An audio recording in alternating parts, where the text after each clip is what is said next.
Shalom, selamat pagi Bapak Ibu Saudara-saudari. Selamat berjumpa kembali dalam Renungan Harian Toraya edisi Minggu 1 Juni 2025. Kita bersyukur oleh karena pemeliharaan dan penyertaan Tuhan, sehingga pada saat ini kita masih diberikan waktu dan kesempatan untuk menikmati hari baru, hari karunia Tuhan.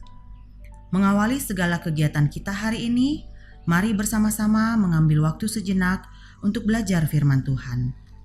Bacaan hari ini terdapat dalam Keluaran 40 ayat 16 sampai dengan ayat yang ke-38. Sebelum kita mendengarkan dan merenungkan firman Tuhan, mari kita berdoa. Ya Bapa yang Maha Baik, kami bersyukur atas kasih sayang dan perlindungan-Mu selama malam tadi.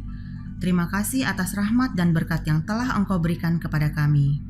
Sebelum kami memulai hari ini, kami mohonkan bimbingan Roh Kudus untuk membimbing kami dalam membaca firman-Mu.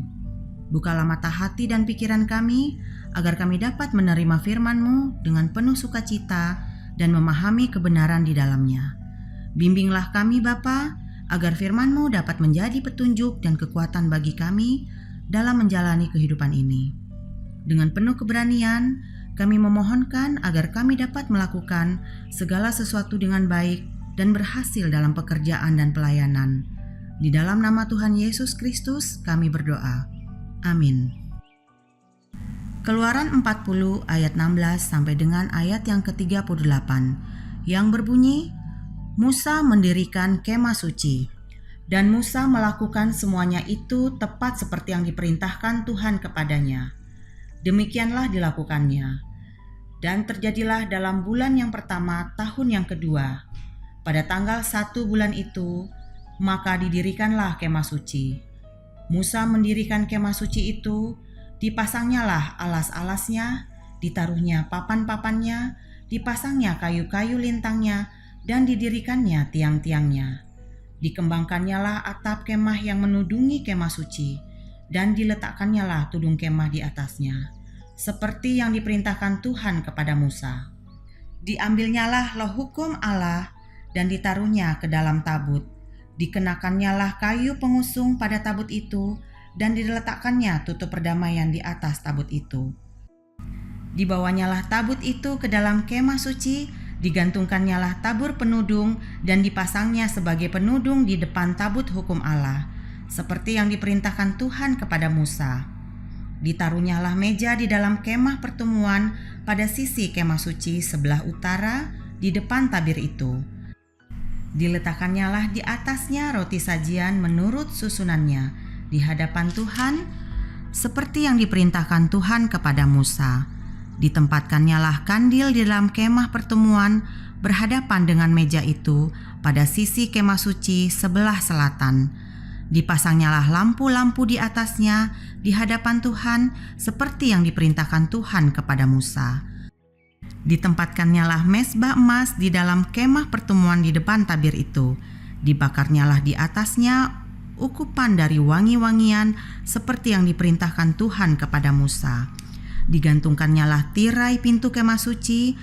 Mezbah korban bakaran ditempatkannya di depan pintu kemah suci, yakni kemah pertemuan itu, dan dipersembahkannya di atas korban bakaran dan korban sajian, seperti yang diperintahkan Tuhan kepada Musa. Ditempatkannya bejana pembasuhan di antara kemah pertemuan dan mezbah itu. Lalu ditaruhnyalah air ke dalamnya untuk pembasuhan. Musa dan Harun serta anak-anaknya membasuh tangan dan kaki mereka dengan air dari dalamnya. Apabila mereka masuk ke dalam kemah pertemuan dan apabila mereka datang mendekat kepada mezbah itu, maka mereka membasuh kaki dan tangan seperti yang diperintahkan Tuhan kepada Musa. Didirikannya tiang-tiang pelataran di sekeliling kemah suci dan mezbah itu, dan digantungkannya tirai pintu gerbang pelataran itu. Demikianlah diselesaikan Musa pekerjaan itu. Kemuliaan Tuhan memenuhi kemah suci.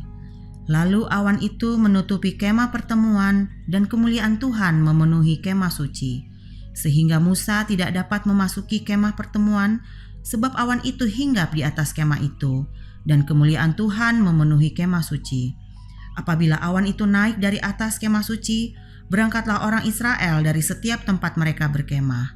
Tetapi jika awan tidak naik, maka mereka pun tidak berangkat sampai hari awan itu naik.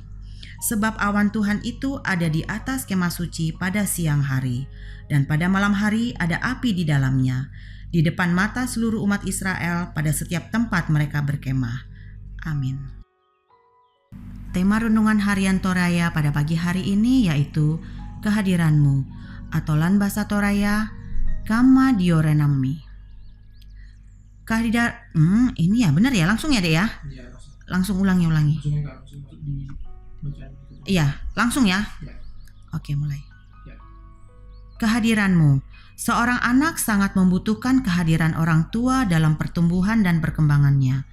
Demikian halnya dengan kehidupan beriman orang percaya yang membutuhkan Tuhan. Di bawah pimpinan Musa, bangsa Israel harus membuat kemah suci agar kehadiran Allah tinggal bagi bangsa Israel. Kemah suci menjadi tanda kehadiran Tuhan. Kemah suci dalam bahasa Ibrani disebut juga dengan kemah pertemuan, merupakan tempat ibadah sentral yang dapat dipindah-pindah untuk bangsa Israel sejak mereka meninggalkan Mesir. Kemah suci dibuat dengan penuh penataan dan peraturan. Kata miskan berkaitan dengan kata Ibrani yang artinya tinggal, beristirahat, atau menetap, yang merujuk pada kehadiran Allah yang menetap. Itu berarti kemah suci besar peranannya untuk menunjukkan kehadiran Allah yang menetap di tengah-tengah bangsa Israel. Kehadiran Allah tidak hanya berlaku bagi bangsa Israel karena kemah suci. Melalui darah dan pengorbanan Kristus yang telah membelah dua tabir bait Allah, menunjukkan bahwa sekat pemisah antara umat dengan Allah telah terbuka. Jika dulu hanya imam yang tidak najis yang dapat bertemu dengan Allah, maka kini melalui Kristus kita dapat merasakan kehadirannya dan datang kepadanya. Dengan demikian, Allah tidak sulit untuk ditemui. Datanglah kepadanya dan rasakanlah kehadirannya. Dia menetap dan tidak pernah meninggalkan kita. Tetapi kitalah yang kadang menjauh darinya. Ingatlah bahwa ketika saya melakukan hal-hal yang tidak sesuai dengan kehendaknya, bukan berarti ia meninggalkan saya, melainkan sayalah yang meninggalkan dia. Ia senantiasa rindu berdiam di dalam diri dan hidup saya. Maukah saya memberikan tempat dalam diri saya? Terpujilah dia dalam kesetiaannya. Amin. Mari kita menutup pembacaan dan perenungan firman Tuhan dengan berdoa. Mari kita berdoa.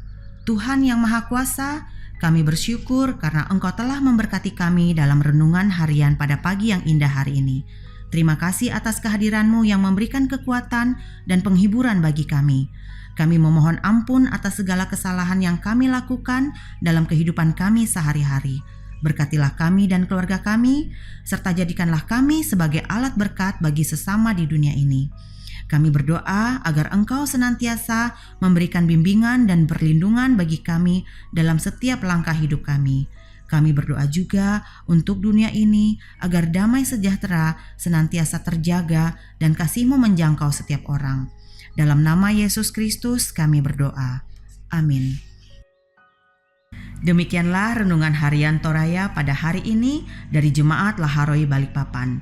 Kiranya kita semua tetap setia mendengarkan firman Tuhan dan senantiasa diberkati oleh Tuhan dalam menjalani hari-hari di kehidupan kita. Sampai jumpa pada renungan harian berikutnya.